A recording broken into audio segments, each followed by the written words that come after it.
क्या? लेना होगा 1 पाव सेब। अब सारे फल देख ले। मेरी मम्मी को लेना होगा 2 सब्जी, लेकिन सारा सब्जी का रेट पूछ लिया। औरतों की बुराई करते हुए ये इंसान और क्या बुराई क्या बैंक बोल रहा भाई। औरतों को देखता हूँ मैं, लेडीज लोगों को लेना होता गिनती की 1 सब्जी, लेकिन सबका भैया इसका क्या है, इसका क्या है, ये कैसे किलो चल रहा है। हम इतनी रात को निकले नारियल पानी लेने। व्हाट नारियल पानी? क्योंकि जो भी बिहारी होगा उनको पता होगा कि कोई फेस्टिवल मतलब जितिया फेस्टिवल है कल, तो इसीलिए मम्मी को नारियल पानी पिलाना है। क्योंकि 3 दिन का फेस्टिवल है। 3 क्या बोलेंगे, यहाँ मैं खुद ही कंफ्यूज थी। वो 3 दिन का फेस्टिवल नहीं, 3 सांझ का फेस्टिवल बोला जाता है। यानी कि सुबह शाम एंड फिर सुबह, फिर उस अगले दिन की शाम को खाना खा लिया जाता है। फाइनली हम अपने घर से 3.5 किलोमीटर दूर आए हैं, तब जाके ये नारियल पानी मिला है। ये रहा ये नारियल पानी 3.5 किलोमीटर दूर। मतलब आज जब जिस चीज़ की ज़रूरत होती है ना, तब तो स्पेशली वो चीज़ नहीं मिलता है, बट मिल गया फाइनली। बेचारा बहुत लॉन्ग ड्राइव करके आए हैं।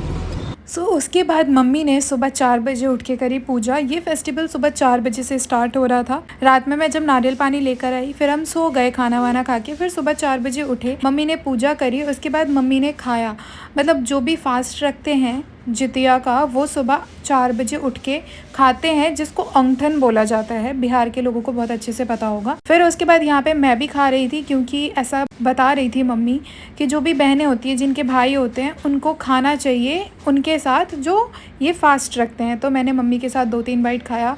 ऑब्वियसली मैं सुबह नींद में थी, नींद में ही मैंने ब्रश किया, नींद में ही 2-3 बाइट खाया। मतलब बिल्कुल मन नहीं हो रहा था खाने का। और सुबह खाते क्या है मैं आपको वो भी बताती हूँ। खाते हैं पोहा, जो यहाँ के लोग पोहा बोलते हैं ना, बिहार में उसे चूड़ा बोला जाता है। तो हमने पोहा, दही और चीनी खाया। एंड यहाँ पे आम रस था, जो आम का मीठा रस बनाया जाता है। वो भी बिहारियों को पता होगा, अमौट, जिसको अमौट बोलते हैं, तो वो था। ये सारी चीजें खाई मैंने। तो बस 2-3 बाइट खाई, बट मम्मी ने प्रॉपर खाया, क्योंकि मम्मी को पूरे दिन, यानी कि ये जो 4 बजे के बाद 6 बजे के बाद जो दिन होने वाला है, वो पूरे दिन, उसकी पूरी रात और उसके अगले दिन भी पूरे दिन फास्ट में रहना था विदाउट वाटर। तो मम्मी ने ज़्यादा तो नहीं बट ठीक ठाक खाया। उसके बाद मैंने नारियल पानी जो मैं लेकर आई थी, वो नारियल पानी मैंने रेडी कर दिया तब तक कि ताकि मम्मी नारियल पानी पी ले। कि हाइड्रेट रहना बहुत ज़रूरी है। मतलब बहुत लोग फास्ट रखते हैं, हम लोग भी रखते हैं जन्माष्टमी का, बट जन्माष्टमी का फास्ट बहुत नॉर्मल होता है। सुबह से रखो और फिर उसके बाद 12 बजे हम फास्ट खोल लेते हैं। बट जो ये फास्ट है, ये बहुत टफ होता है,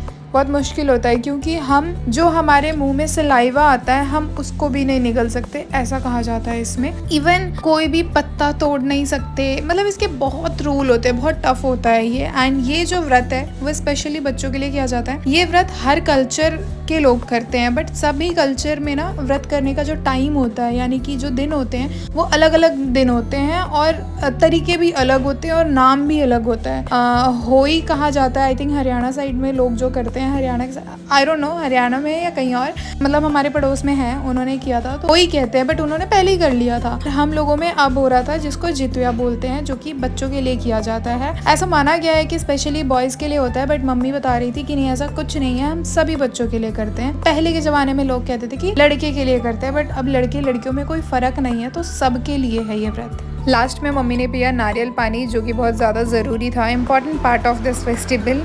उसके बाद आज always and as Indian mummies, मेरी मम्मी इस नारियल का ऑपरेशन करने लग गई थी, क्योंकि इनको लग रहा था कि इसके अंदर मलाई होगी, जो कि कुछ भी नहीं मिला। एंड हमेशा ऐसा करती हैं। नेक्स्ट डे मैं कुछ क्लिप्स नहीं ले पाई। एक पूजा हुई थी जिसमें कथा होती है, तो मम्मी कथा सुनकर आई थी बाहर से, बहुत ही प्यारी लग रही थी। उसके बाद मम्मी ने घर पे आके फिर से फ़ोन चला के फ़ोन में कथा सुनना शुरू करा, क्योंकि कैसे न कैसे टाइम स्पेंड करना था। नेक्स्ट डे इवनिंग में 6 बजे मम्मी ने फाइनली खाना खाया, और ये सारा खाना मैंने बनाया था अपने इन हाथों से अकेले।